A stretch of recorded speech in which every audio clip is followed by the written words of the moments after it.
February 28, 2026, weekend, markets closed. And somewhere in the Middle East, hundreds of targets were struck in coordinated operations. The details are still emerging. The extent is still unclear. But one thing is certain. When markets open Monday morning, they won't open where they closed Friday. And I keep asking myself one question. If you're holding gold at $5,250 or silver at $94 and the market gaps 6% higher at the open, do you sell into the spike? Or do you hold because this is just the beginning? My theory is this. Weekend events create the largest information asymmetry in modern markets. The people who understand how gaps work, how dark markets price risk, and how Monday openings behave after geopolitical shocks, they position correctly. Everyone else gets trapped by emotion. Let me show you the pattern. Because we've seen weekend strikes before, and every time the same sequence unfolds. I'm not a financial advisor. This isn't financial advice. This is pattern analysis based on historical weekend geopolitical events, dark market pricing mechanisms, and gap behavior in precious metals markets. And what I'm seeing suggests Monday's opening could be one of the most volatile in years. But volatility isn't the same as opportunity. Let me explain why. Let me give you the framework first. Weekend strikes create a specific pattern in markets. 4 stages. Stage 1 is information blackout. Markets are closed. News breaks. But there's no price discovery mechanism. Equity markets, futures markets, options markets, all closed. The information exists. The impact is real. But there's no official price reflecting it. This creates massive uncertainty. And uncertainty is the most expensive emotion in markets. Stage 2 is dark market positioning. While official markets are closed, unofficial markets aren't. Physical precious metals dealers in Asia, Middle East, and parts of Europe are open Sunday. They're pricing metals based on what they know, and what they charge tells you what informed buyers are willing to pay. If a dealer in Dubai is selling gold at 6% premium over Friday's close, that's the dark market price. That's real information, and it predicts Monday's opening gap. Stage 3 is the gap open. Markets reopen. The first trade happens not at Friday's close, but at a price that reflects everything that happened over the weekend. If gold closed Friday at $5,250 and dark markets were pricing it at $5,560, the Monday open will be near $5,560. That's a 6% gap. Instant. No gradual move, just gap. And here's the critical part. That gap doesn't mean buy. It means the information is now priced. What happens next depends on whether new information emerges. Stage 4 is gap behavior. Gaps can fill or extend.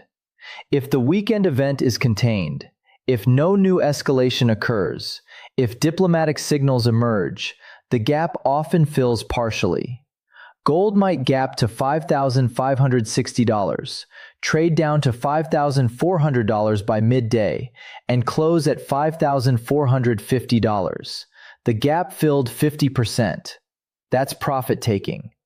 But if new information emerges, if escalation continues, if oil spikes, the gap extends. Gold opens at $5,560, trades to $5,650 by afternoon. That's continuation. And continuation gaps are the dangerous ones because they signal the event isn't over. Now let me show you what we know right now. Reports indicate coordinated strikes occurred February 28th.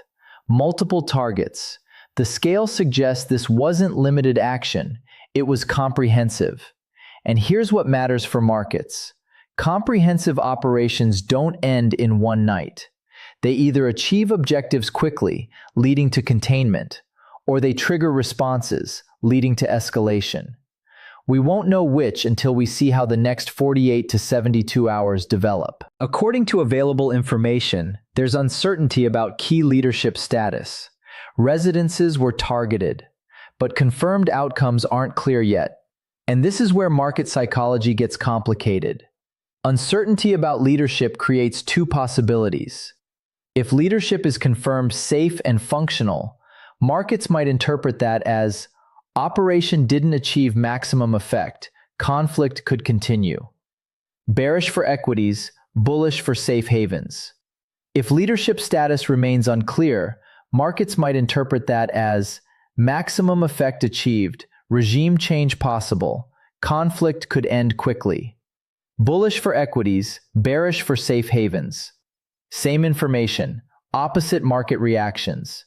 And we won't know which interpretation is correct until more facts emerge. Now let me show you the dark market data.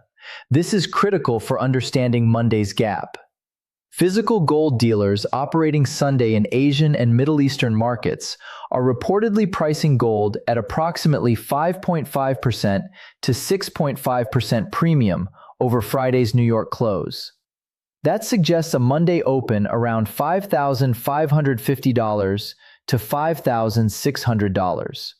Silver, with its higher volatility, could gap proportionally more.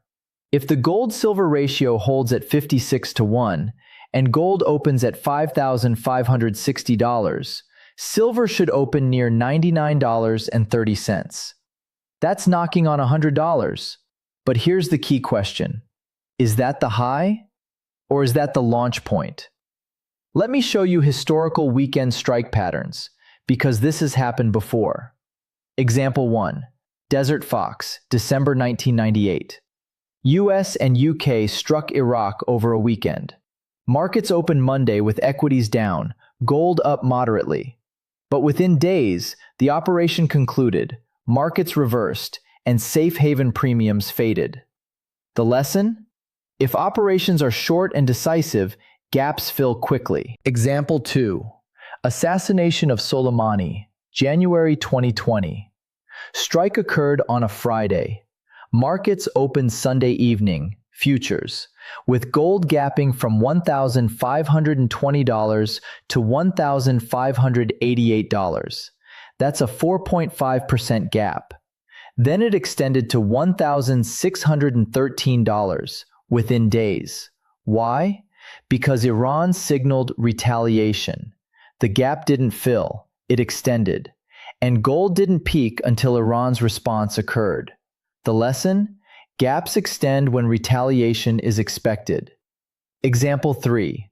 Abbottabad Operation, May 2011. Bin Laden raid occurred on a Sunday. Markets opened Monday with muted reaction because the operation was concluded, successful, and didn't trigger broader conflict. Gold barely moved. The lesson? Concluded operations don't create sustained gaps. So which pattern are we in? That's the billion-dollar question. If this weekend's operations are concluded, if objectives were achieved, if no retaliation is expected, we're in example 3. Gap opens, fills, markets normalize. But if operations are ongoing, if retaliation is likely, if this escalates, we're in example 2. Gap opens, extends, volatility continues. Now let me address the military demand angle for silver. Reports mention that certain weapon systems use silver. Tomahawk missiles, for example. Claims range from 5 to 15 ounces per unit, though higher numbers are mentioned without clear verification. Here's the math. If operations involved hundreds of missiles and each uses 10 ounces of silver, that's thousands of ounces consumed. If restocking occurs, and if broader conflict seems likely, military procurement could add incremental demand. But let's be realistic. Even 10,000 ounces is trivial in a global market that trades millions of ounces daily. The military demand narrative is interesting, but not a primary driver. The real driver is safe haven psychology and oil market disruption. Let me show you the oil connection, because this is the mechanism that matters most. Middle East supplies approximately 30% of global crude oil. If operations threaten production facilities, or if retaliation targets energy infrastructure, oil spikes. And oil spiking feeds directly into inflation fears. If oil goes from $88 to $110, that's 25% increase. That flows through to gasoline, diesel, jet fuel, plastics, chemicals, everything. CPI would spike within weeks. Central banks couldn't cut rates in that environment. And precious metals benefit because they're inflation hedges. So watching oil Monday morning is more important than watching gold. Oil tells you if this is contained or escalating. Now let me walk through Monday's opening scenarios. Scenario A, containment signal. Over the weekend, diplomatic channels convey that operations achieved objectives. No immediate retaliation expected. Oil infrastructure wasn't targeted. Leadership signals willingness to negotiate. Markets open with gap, but profit-taking dominates. Gold opens $5,560, trades down to $5,400 by midday. Silver opens $99, falls to $93. Equities recover from initial drop. By Tuesday, the event is fading from headlines. This is the gap fill scenario. Scenario B, escalation signal. Retaliation is announced or expected. Oil facilities are threatened. Regional allies mobilize. Uncertainty about leadership creates power vacuum fears. Markets open with gap that extends. Gold opens $5,560, trades to $5,700 by afternoon. Silver breaks $100, tests $105. Oil jumps to $105. Equities fall 5% to 7%. Volatility remains extreme for days. This is the gap extension scenario, which occurs. We won't know until markets open and react to overnight news flow. But here's the positioning framework for both. If you're holding precious metals going into Monday, here's the decision tree. Gold gaps to $5,560 at open. First hour, watch for direction. If it trades below $5,540 within the first hour, that's profit-taking starting. Consider taking partial profits on 30% to 50% of position. Keep the rest in case escalation continues. If it trades above $5,580 within the first hour, that's extension. Hold full position and raise stops to $5,500. Let it run, but protect against reversal. For silver, same logic. Opens near $100. If it trades below $98 in the first hour, profit-taking is dominant. Consider reducing exposure. If it trades above $102, it's extending. Hold and let it run. The first hour tells you which scenario is playing out. If you're not positioned and want to enter, don't chase the gap. If gold opens at $5,560 and you weren't in at $5,250, buying at $5,560 means you're hoping for extension scenario. That's speculation, not positioning. Better to wait. If the gap fills and gold trades back to $5,400, you can enter there with better risk-reward. If the gap extends and gold goes to $5,700, you miss this move, but there will be others. Chasing gaps is how retail gets trapped. Now let me show you the gold-silver ratio dynamic. Currently at 56.35 according to latest data before markets closed. Historically, during geopolitical spikes, silver moves faster than gold in percentage terms. The ratio tends to compress. If gold moves 6%, silver often moves 8% to 10%. But here's the trap. Silver also corrects faster. If gold falls 4%, silver might fall 6%. The volatility is symmetric. You can't have the upside without accepting the downside. Let me address the regime change speculation. Some commentary suggests operations might aim for government change. From a market perspective, this creates maximum uncertainty. Regime change scenarios are unpredictable. They can resolve quickly if internal opposition is strong, or they can lead to years of instability. Markets hate uncertainty. So even if operations are successful in military terms, if they create prolonged political uncertainty, that's bearish for risk assets and bullish for safe havens. The uncertainty premium stays elevated. Here's what I'm watching hour by hour this weekend. First, official statements.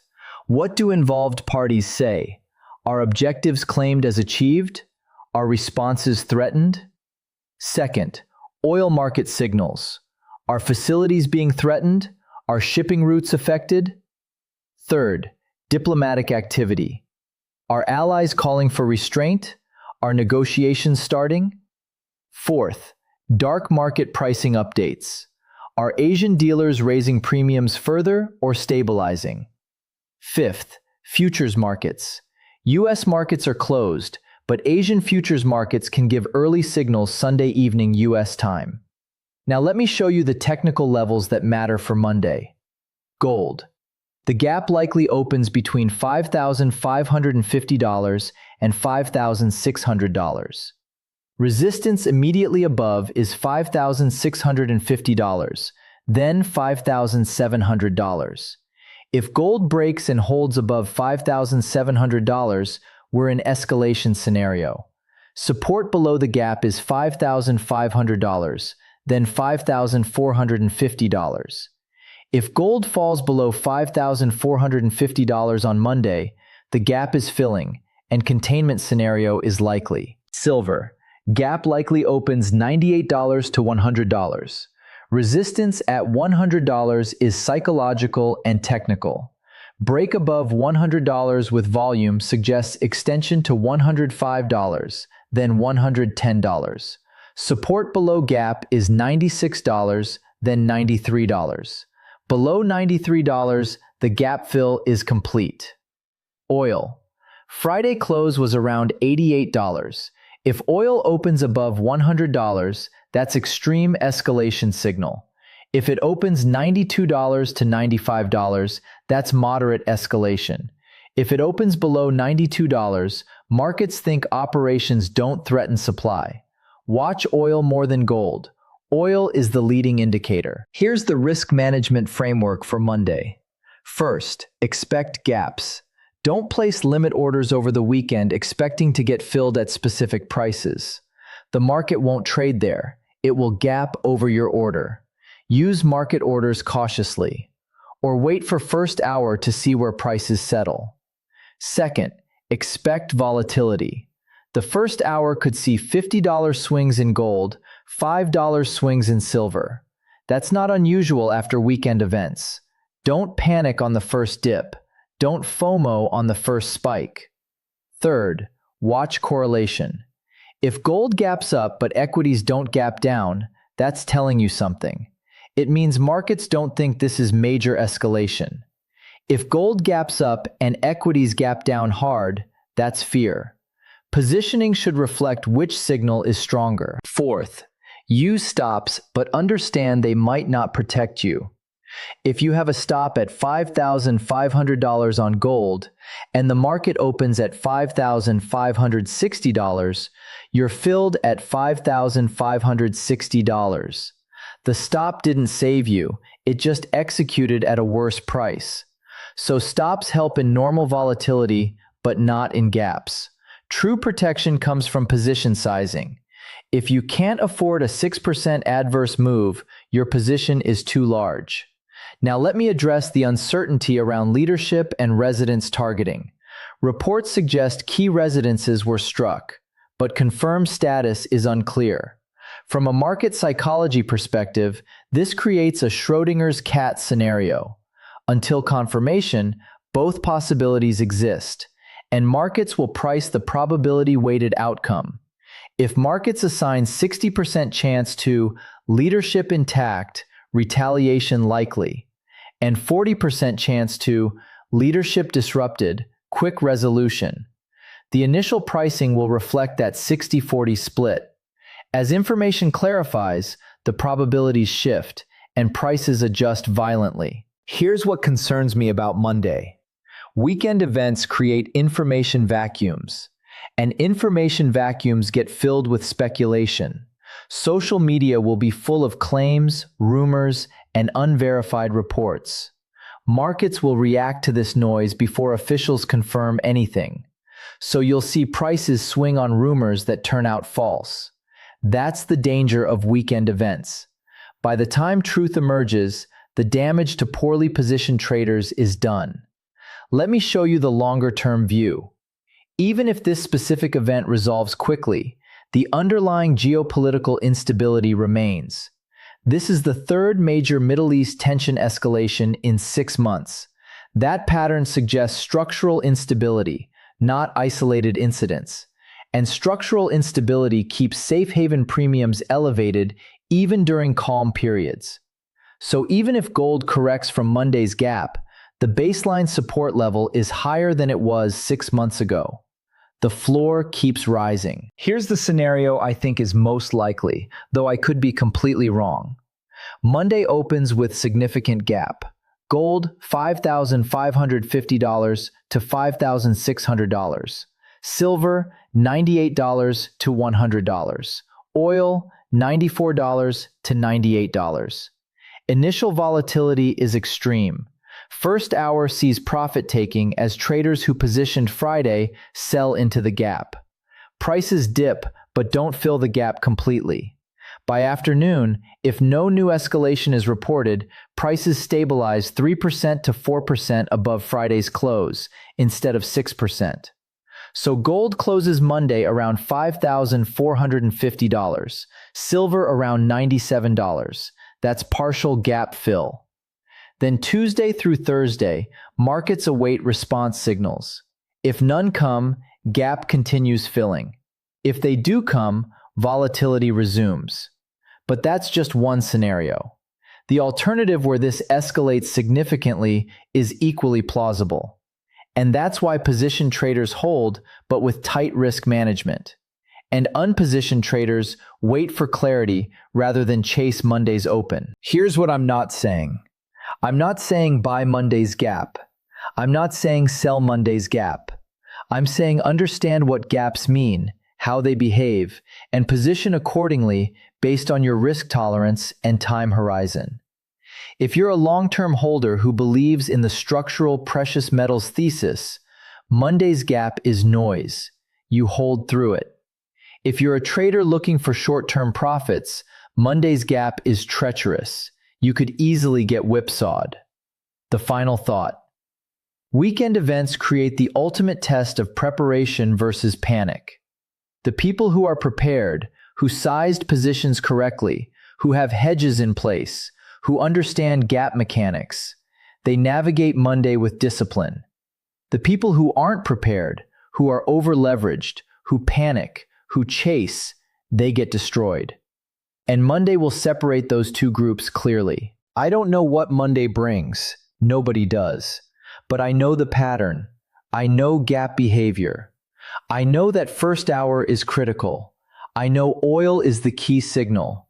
And I know that discipline matters more than conviction when information is incomplete. So whatever you do Monday, do it with a plan. Know your exits before the open. Know your maximum risk.